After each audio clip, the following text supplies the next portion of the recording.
day everyone, we are in group 9.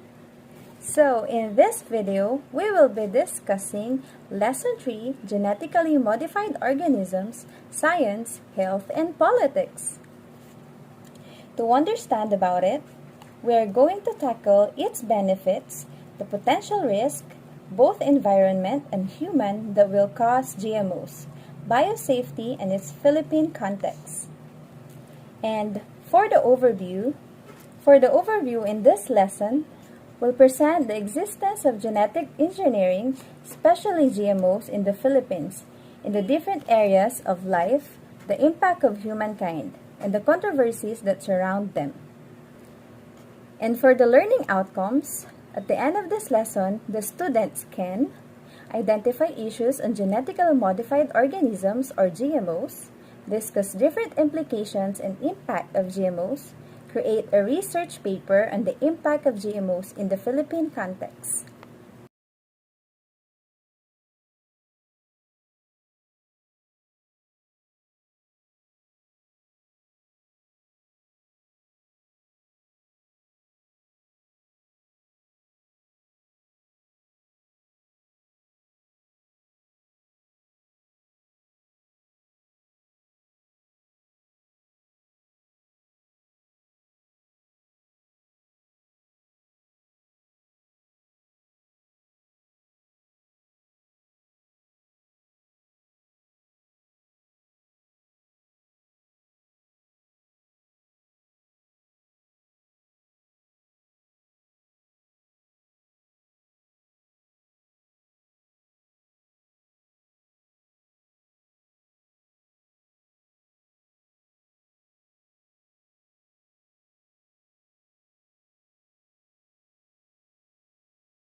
So, next is the characteristics of using GMOs.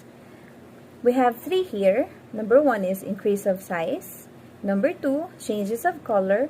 And the last one is changes of shapes. So, here is the examples of GMOs food. As you can see there are tomatoes, sweet corn, salmon, and etc. So, why they use GMO?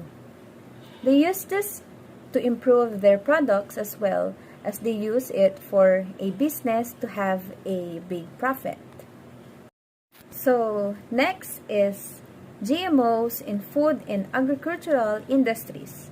We have 6 to consider using GMO in food and agricultural industries. So, number 1 is pest resistance, virus resistance, herbicide tolerance, fortification, cosmetic preservation, and the last one is increased growth rate. So number 1, pest resistance. An example is BT corn.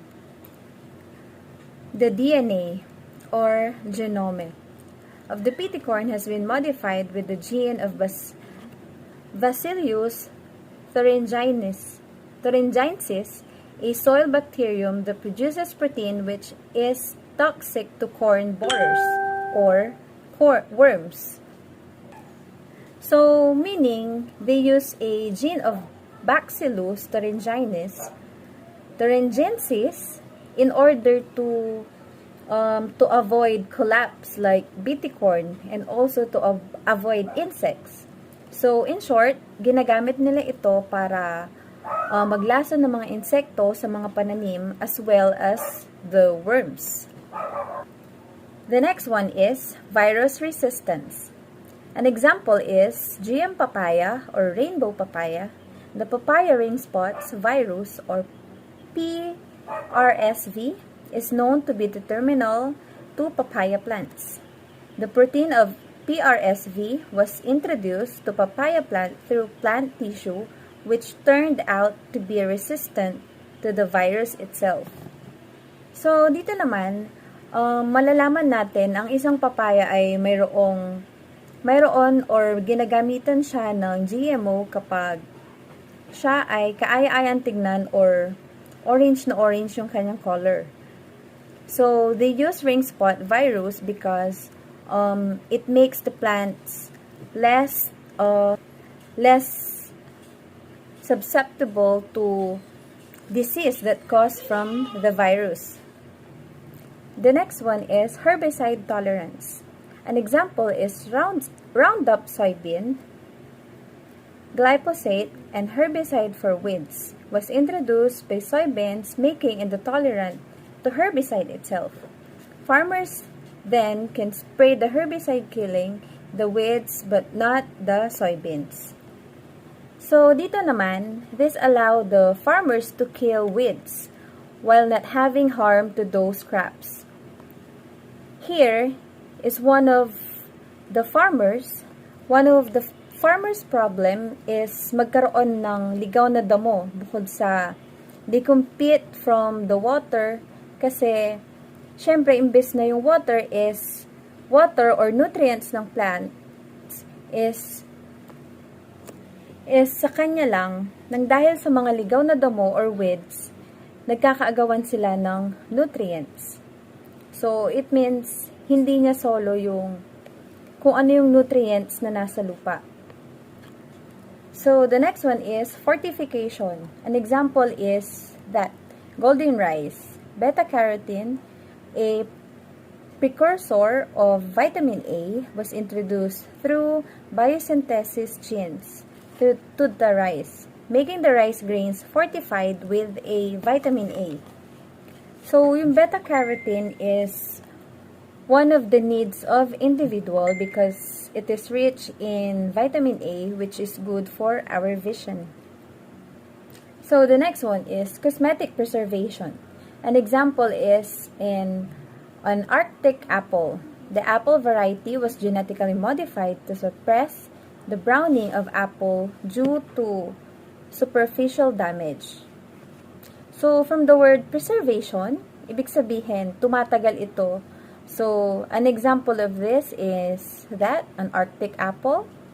As you observe, pag nag-slice ka ng apple, tapos iniwanan mo lang saglit, ang bilis niyang mag-brown habang tumatagal.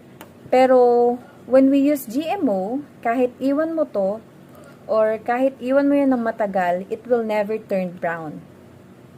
Kaya, they use GMOs for preservation, para ma-preserve yung isang fruits, or even vegetables. And the last one is increased growth rate. An example is Aquadvantage salmon. A gene from an ocean pout, an eel-like fish, was introduced to Pacific Chinook or Chinook salmon, make the salmon grow faster than its normal rate. So that is an example. Aquavantage salmon. As you can see here, there is a big changes between a normal or regular salmon and the product that they use GMO.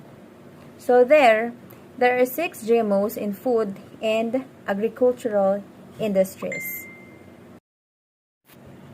So next is GMOs in non-food crops and microorganisms. So, genetically modified organisms, or GMOs, in non-food crops and some microorganisms involve the following. Number 1 is flour production, paper production, pharmaceutical production, bioremediation production, enzymes and drug production. Number 6 is GMOs in the medical field. So, number 1 is flour production. GMOs in flour production are seen in modified color and extended vase life of flour. So, an example of this is these blue roses. The so-called blue roses, which are in reality. So, from the word flour production, it is very clear that it talks about the flour. They also use in GMO production to change the color of a flower and to extend their life of a flower. The next one is paper production. Modified characteristics of trees for higher yield of paper production. An example of this are poplar trees. So the third one is pharmaceutical productions. Modified plants to produce pharmaceutical products. So an examples are the periwinkle plants. So from the word pharmaceutical production, the word pharmacy is related to medicines. They use a bacterial genes to periwinkle plants. And also, this is also used in cancer treatment.